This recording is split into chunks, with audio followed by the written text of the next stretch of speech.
तत्पणे आपल्या गणितात जातीवर जावं लागतं आपल्याला. ठीक आहे, सजातीय करणी. आणि जर का तिथे लाईक नसले ना त्यांना म्हणतात अनलाईक सड. काय म्हणतात त्यांना? अनलाईक सड्स. अनलाईक सड्स. विजातीय करणे म्हणजे जे जातीय नसले, सजातीय नसले ते कसे असतील? विजातीय असतील, लक्षात ठेवा. ओके, ठीक आहे, एकदम सोपा कन्सेप्ट येतो. ओके, तर मी तुम्हाला काय सांगितलं होतं, सजातीय करणी कशाला म्हणायचं? नंबर 1 पहिली कंडिशन. कंडिशन नंबर 1 काय? कंडिशन नंबर 1 ऑर्डर सेम असली पाहिजे. ऑर्डर इक्वल असली पाहिजे, म्हणजे कोटी समान असली पाहिजे. आणि दुसरी कंडिशन नंबर 2 रॅडिकॅन्ड सेम असल्या पाहिजे. रॅडिकॅन्ड इक्वल. इक्वल म्हणजे सेम, म्हणजे कर्निस्थ संख्या समान असली पाहिजे. रॅडिकॅन्ड. तरच त्याला म्हणतो आपण सजातीय करणी. हे जर नसलं तर मग त्याला म्हणतो आपण विजातीय करणी. ही गोष्ट लक्षात घ्या तुम्ही.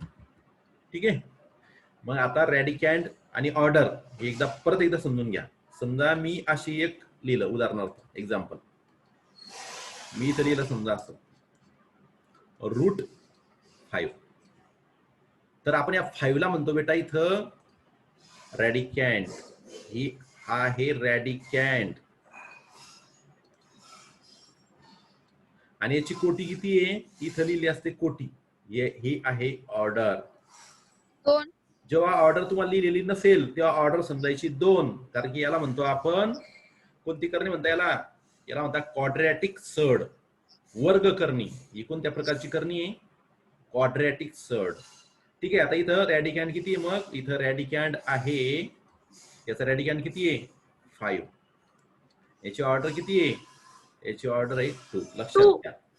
ठीक आहे, ही गोष्ट क्लिअर आहे. रॅडिकॅन्ड सेम पाहिजे आणि ऑर्डर सेम पाहिजे, तरच त्यांना म्हणतात लाईक सड्स, सजातीय करणी. लक्षात घ्या. ठीक आहे. तर एक प्रश्न होता. हा, 1 मिनिट बेटा, माझं फिनिश होऊ दे, मग प्रश्न घेतो. 1च मिनिट फक्त, माझा टेम्पो जाईल 5च मिनिट फक्त, मग आपण कंटिन्यू करू. आता मी जर असं लिहिलं, समजा एक लिहिलं मी √2 आणि इथं लिहिला 3√2. तर लक्षात घ्या, 2 पेक्षा थोडा वेगळा अंक घेतो, थोडं कन्फ्युजन जास्त तुम्हाला. 2 2 2 2 घेतलं. ठीक आहे, छोटा. याच्याऐवजी 5 घेतो. इथं पण 1 मिनिट 7 घेतो दोघं ठिकाणी. इथं 7 घेतला, इथं पण 7 घेतला. आता तुमच्या एक गोष्ट लक्षात आली बेटा, रॅडिकॅन्ड तर सेम आहे. रॅडिकॅन्ड सेम आहे. ओके, आता ऑर्डर किती आहे? ऑर्डर किती आहे हा प्रश्न आहे. आता मला सांगायची ऑर्डर किती आहे? 2. यस. 2. आणि याची सुद्धा ऑर्डर किती आहे? 2. 2. हा 3 काय? हा 3 काय आहे? ये 3 क्या है? ये 3 है. क्या है 3? काय तो 3? हा जो 3 आहे याला कोणता पार्ट म्हणतो आपण? Rational part. काय म्हणतात त्याला? Rational part. परिमेय अवयव. Rational part. मल्टिपल रॅशनल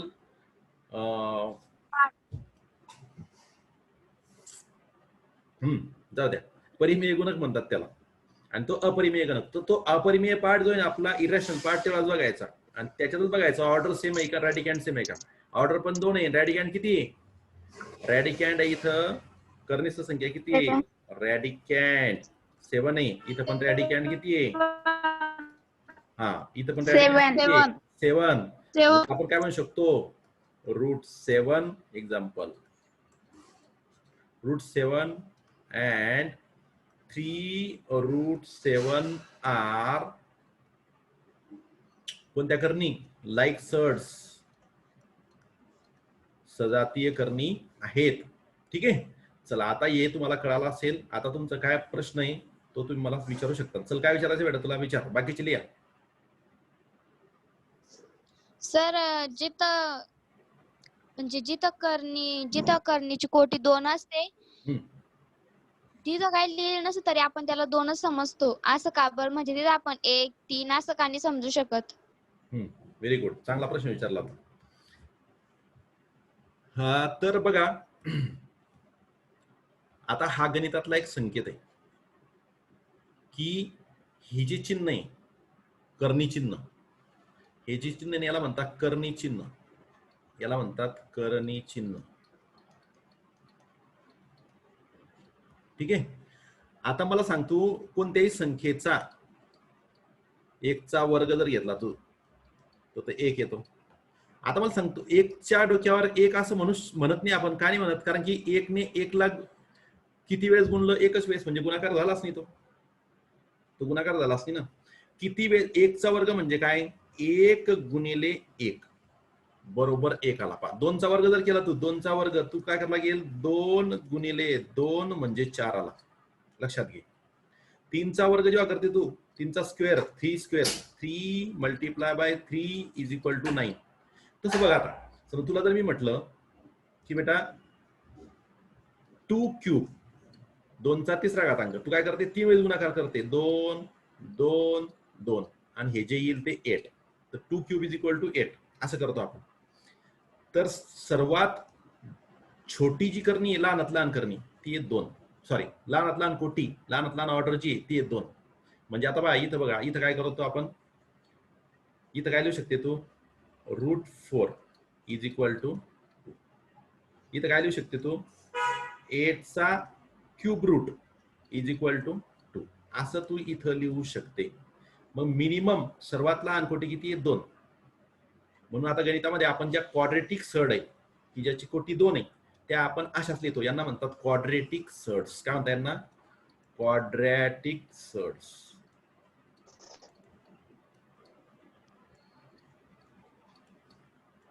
मराठीत त्याला म्हणतात वर्ग करणी. याची कोटी किती असते? याची कोटी असते 2. ऑर्डर, कोटी म्हणजेच काय? ऑर्डर. ऑर्डर असते याची 2. तर ती आपण 2 लिहित नाही. हा आपल्या गणितातला संकेत आहे. ठीक आहे. वर्ग करणीमध्ये कोटी 2 लिहिल्या जात नाही. बाकी सर्व कोटी ज्या असतात त्या या करणी संख्येत, या करणीच्या चिन्हामध्ये, या करणी चिन्हामध्ये इथं लिहिल्या जाते कोटी, इथं लिहिल्या जाते ऑर्डर आणि इथं लिहिल्या जातो रॅडिकँड.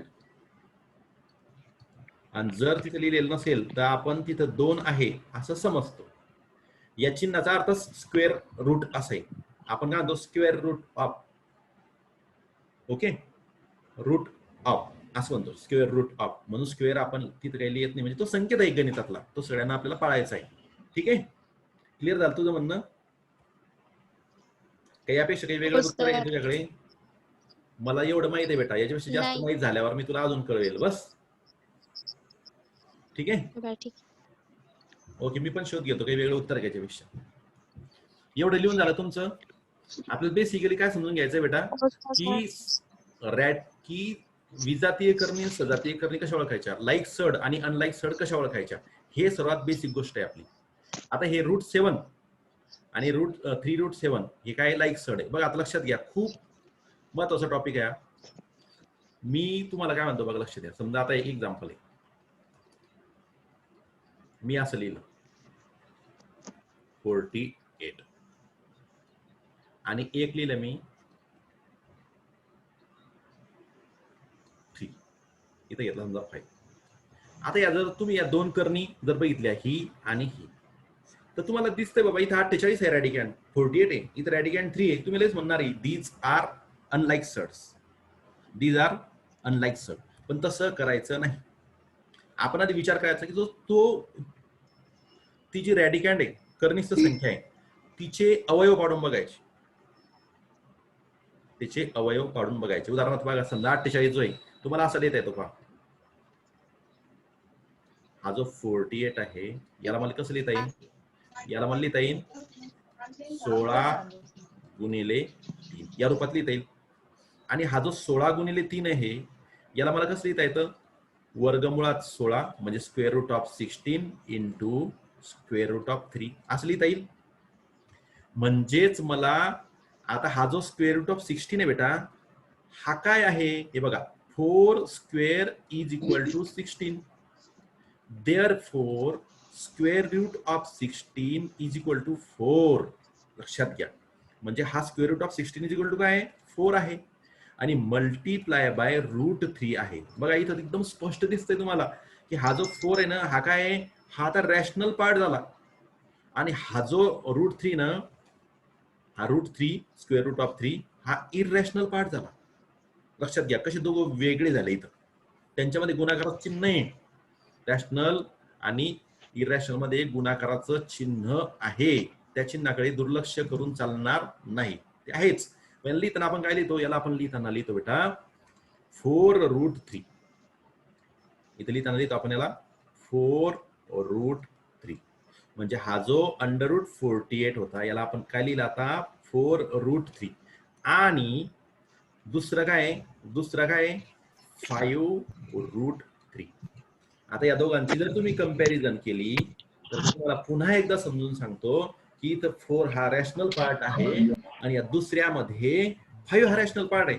आपल्याला रॅशनल पार्ट काही असो, परिमेय गुणक काही असो, त्याच्याशी काही घेणं नाही. आपल्याला काय डिसाइड करायचंय की वेदर दे आर लाईक सड ऑर नॅप, त्या सजातीय करणी आहेत किंवा नाही. आणि ते कशावरून ठरवायचं, दोनच गोष्टीवरून. एक म्हणजे तिथं आपल्याला जी कोटी आहे ती समान पाहिजे आणि दुसरं म्हणजे रॅडिकॅन्ड सेम पाहिजे. म्हणजे हा जो पूर्ण पार्ट दिसतो तुम्हाला करणीवाला तो सेम असला पाहिजे. एकदम सोप्यात सोपं. मग सांगा बरं, हे दोन्ही पार्टचा जर तुम्ही विचार केला तर हे सेम आहे का डिफरंट आहेत? इक्वल आहेत ना.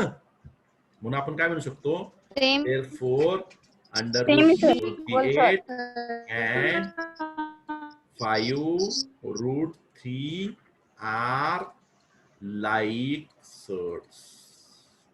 असं आपल्याला कन्क्लुजन तर काढायचं मी आहे. स्क्रीनवर केला असं ते ऍप द्या ना. काय काय बोल. मी स्क्रीनवर लिहू शकेल असं तिथं ऍप असतं ते ऍप. तुला स्क्रीनवर लिहायचं तिथून? हो सर, मला काहीतरी म्हणजे तू काय विचारलं मला, √50 आणि √75. आता बघ दोघांचा जर तू विचार केला, या दोघांचा विचार केला, या दोघांना आपण सिम्पलेस्ट फॉर्म मध्ये लिहू. सिम्पलेस्ट फॉर्म मध्ये लिहू.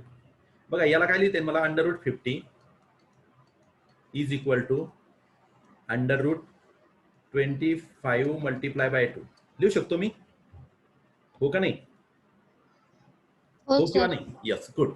याला मी असं लिहू शकतो, √25 मल्टिप्लाय बाय √2 लिहू शकतो. वर्गमूळ 25 ची किंमत आहे बेटा 5.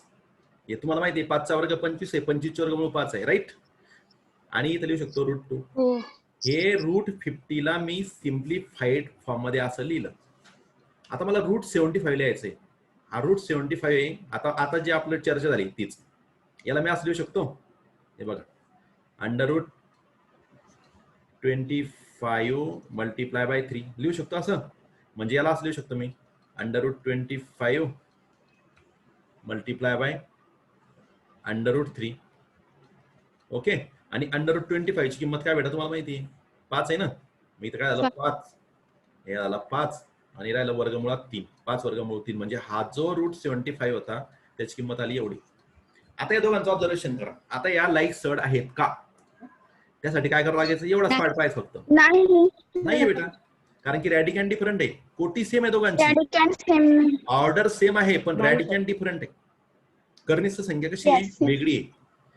कर्णीची संख्या वेगळी आहे. ऑर्डर जरी सेम असल्या दोन्ही सडच्या तरी रॅडिकॅन्ड डिफरंट आहे. त्यामुळे आपण काय म्हणू शकतो, इथं म्हणू शकतो आपण 5√2 and 5√3 okay are unlike search.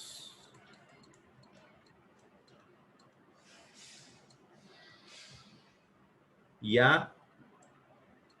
विजातीय करणी आहेत. अरे विजातीय करणी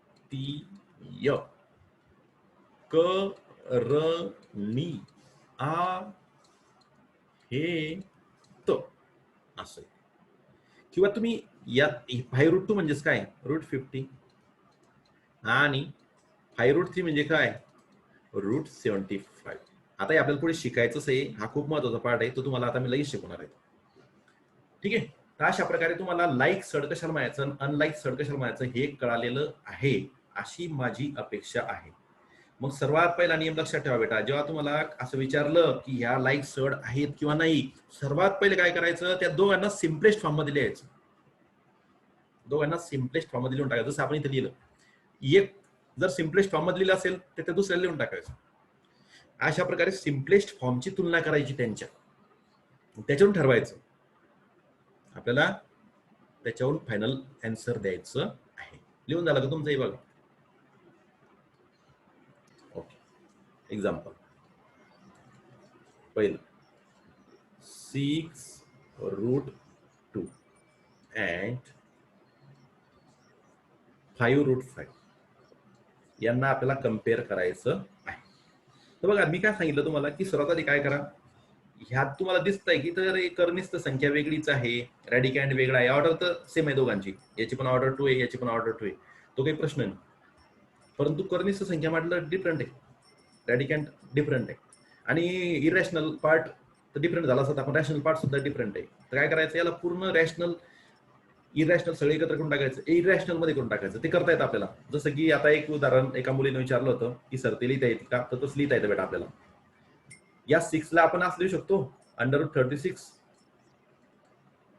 काही हरकत नाही. म्हणजेच काय झालंय, √36 मल्टिप्लाय बाय 2 झालंय, म्हणजे झालं √72, 36 जुनी 72. तसंच पहा, हा 5√5 आहे, याला काय करायचं, या 5 ला काय लिहायचं, √25 लिहायचं, आणि पुढचा तो √5 आहेच, म्हणजे याला असं लिहिता येईल आपल्याला √25 मल्टिप्लाय बाय 5, म्हणजेच काय झाला, 25 5 जा 125. आता या दोघांची तुलना करा तुम्ही. हा झाला काय, हा कोणता पार्ट आहे बघा, हा पूर्ण इरॅशनल मध्ये. आता √72 आणि √125 या दोघांचा विचार केला तर ऑर्डर तर सेम आहे भैया, ऑर्डर तर सेम आहे. रॅडिकँड ज्याचा मोठा तो मोठा, ज्याचा रॅडिकँड लहान तो लहान. याच्यामध्ये मोठा कोण आहे मग, हा. म्हणजे कोणती करणी मोठी आली, पहिली का दुसरी, तर 6√2 ही लहान आली आणि 5 मोठी आली. काय केलं आपण, लक्षात आलं तुमच्या, सेकंड नंबर लक्षात आलं काय केलं, पूर्ण टोटल याला एकाच रूपात करून घेतलं बघा. पूर्ण याला पण इरॅशनल केलं आणि याला पण इरॅशनल केलं बघा. याचा इरॅशनल पार्ट फॉर्मेशन, याचं म्हणजे सिम्पलेस्ट फॉर्मला आपण काय केलं, परत ओरिजिनल फॉर्म मध्ये घेऊन गेलो. अशा प्रकारे आतापर्यंत आपण काय करतो, सिंपल करत होतो. एखादी सड दिली असती त्याला सिम्पलेस्ट फॉर्म मध्ये लिहित होतो. आता काय केलं आपण, ती सिम्पलेस्ट फॉर्म मध्ये दिली, तिला परत आपण ओरिजिनल फॉर्म मध्ये, किंवा पूर्णतः रॅशनल कसं होईल असं केलं, इरॅशनल कसं होईल असं केलं. ठीक आहे, ठीक, ओके. कळालं बेटा तुम्हाला? हे तुलना म्हणजे समजलं का, लहान मोठेपणा, कोण लहान आहे कोण मोठे कसं ठरवायचं. इकडे साईडला समजून सांगतोय तुम्हाला मी. 6√2, तर मी तुम्हाला काय सांगितलं की बेटा हा जो 6 आहे ना, हा 6 ला तुम्ही कसं लिहू शकता, याला 6 काय आहे बाबा, 6 चा स्क्वेअर 36 होतो, म्हणजे 36 च स्क्वेअर रूट होतं 6. म्हणजे तुम्ही 6 ला लिहू शकता √36, म्हणून मी याला काय लिहिलं, √36, आणि पुढचा पार्ट काय आहे, √2. या दोघांमध्ये काय आहे, कोणती क्रिया आहे, कोणतं ऑपरेशन, तर गुणाकार आहे. मग याच्या पुढे काय करता येईल तुम्हाला, √36 मल्टिप्लाय बाय 2. आता का करता आला असं, कारण की दोघांची कोटी समान आहे, ऑर्डर समान आहे, म्हणून त्या कर्निस्त संख्यांचा डायरेक्ट गुणाकार करता येतो. पण सर्वात महत्वाचा पार्ट जो मी तुम्हाला सांगितला, तो हा सांगितला की बेटा या 6 ला तुला असं लिहिता येतं, हे तुला समजून घ्यायचंय. का, कारण की 6 चा स्क्वेअर 36 होतो, म्हणजे 36 चा स्क्वेअर रूट 6 होतं, म्हणजे 6 ला तू √36 असं लिहू शकतो. हे तुमच्या डोक्यात आधी तुम्ही टाका, याची प्रॅक्टिस करा. उदाहरणार्थ बघा, आता 5√5 होता, मी तुम्हाला काय म्हणतोय की जर बघा, लक्ष द्या, 5 चा स्क्वेअर ही भाई, हा काय झालं, काय झालं, मी काय म्हणतोय तुम्हाला, अरे फार लांब गेला काय, चला याला थोडं वर घेतो. तर स्क्रीन मोठी हो करा ना. येईल.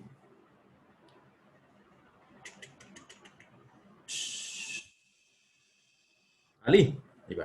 मी काय म्हणतोय तुम्हाला, हा बेटा हा 5 आहे की नाही, जसा हा 6 चा स्क्वेअर 36, तसा 5 चा स्क्वेअर होतो 25. जसं 36 चं रूट 6 म्हणजे तसंच 25 चं वर्गमूळ 5, म्हणजे तुम्ही 5 ला असं लिहू शकता. या 5 ला तुम्हाला कसं लिहिता येईल, वर्गमुळात 25. याला वर्गमुळात 25 स्क्वेअर रूट ऑफ 25 आणि पुढचं रूट 5 आहेच.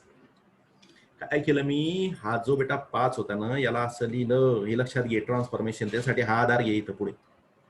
आता यांचा जर तू गुणाकार केला तर तुला इथं ऑर्डर सेम आहे दोघांची. मग रॅडिकल साइन काढायचं आणि ह्या जे रॅडिकँड आहेत ना, या दोघांना तू मल्टिप्लाय कर, म्हणजे तुला उत्तर मिळेल. असं हे सिम्प्लिफिकेशन आहे. हे तुम्हाला कळतंय का बेटा? बघा, हे खूप महत्वाचं आहे. ओके, हे कळतंय का तुम्हाला? हो की नाही? Yes sir. हा, आणि अजूनही कठीण जात असेल हो ना, सर. फक्त 5 मिनिटं घेतो तुमचे. हो सर. हो सर. 5 मिनिटात मी एकदम डिटेल सांगतो. बघा, खूप काम पडणार तुम्हाला याचं. हे लिहून घेतलं का तुम्ही आता? हो किंवा नाही? हो सर. चल लक्ष द्या. Yes sir. एकच मिनिट लक्ष द्या. बघा, लक्ष द्या. तुम्ही तिकडे म्यूट राहा बेटा, गरज पडली तेव्हा अनम्यूट व्हा. बघा काय म्हणतोय मी. बघा, मी तुम्हाला वारंवार सांगतोय, संख्या आणि त्याचा वर्ग याचा तुम्ही एक चार्ट बनवा. उदाहरणार्थ 1 चा वर्ग 1, 2 चा वर्ग 4, 3 चा वर्ग 9, 4 चा वर्ग 16, 5 चा वर्ग 25, 6 चा वर्ग 36, 7 चा वर्ग 49, 8 चा वर्ग 64, 9 चा वर्ग 81, 10 चा वर्ग 100. असं तुम्ही 30 पर्यंतच्या संख्यांचं पाठ करा. संख्या आणि त्याचे वर्ग पाठ करा आणि त्याच्या पुढे काय करा, संख्या आणि त्या संख्येचे वर्गमूळ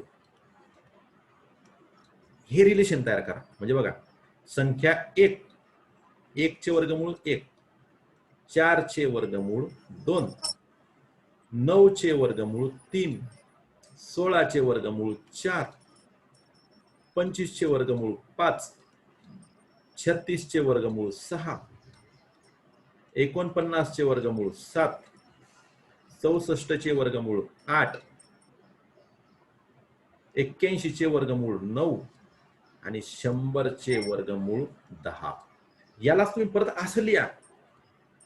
हे बघा, याला काय लिहा, याला असं लिहा. 1 चा वर्ग 1, 2 चा वर्ग 4, 3 चा वर्ग 9, 4 चा वर्ग 16, 5 चा वर्ग 25, 6 चा वर्ग 36, 7 चा वर्ग 49, 8 चा वर्ग 64, 9 चा वर्ग 81 आणि 10 चा वर्ग 100. आणि याच्या पुढे काय करा, याच्या पुढे असं लिहा, 1 चे वर्गमूळ 1, square root of 1, square root of 4, 2, square root of 9, मम्मी 3. मध्ये बोलू नको रे बेटा. 9 मिनिटं बाकी. ए बेटा, मध्ये बोलू नको रे राजा. 16 चे वर्गमूळ 4, 25 चे वर्गमूळ 5, square root of 36, 6, square root of 49, 7, square root of 64, 8, 81 चे वर्गमूळ 9 आणि 100 चे वर्गमूळ 10. हे तुम्ही लक्षात घ्या. हे मी फक्त तुम्हाला 10 पर्यंत करायला सांगितलं. तुम्ही असं 30 पर्यंत शून्य लिहिलं सर फक्त. ओके ओके ठीक, 10 लिहितो. हे लिहिलं 10. ओके बेटा, ठीक. माझा उद्देश तुम्ही समजून घ्या. जोपर्यंत तुम्हाला हे कळणार नाही की वर्ग म्हणजे काय आणि वर्गमूळ म्हणजे काय, तोपर्यंत तुम्हाला वर्ग करणे, क्वाड्रॅटिक सर्ड कळणारच नाही.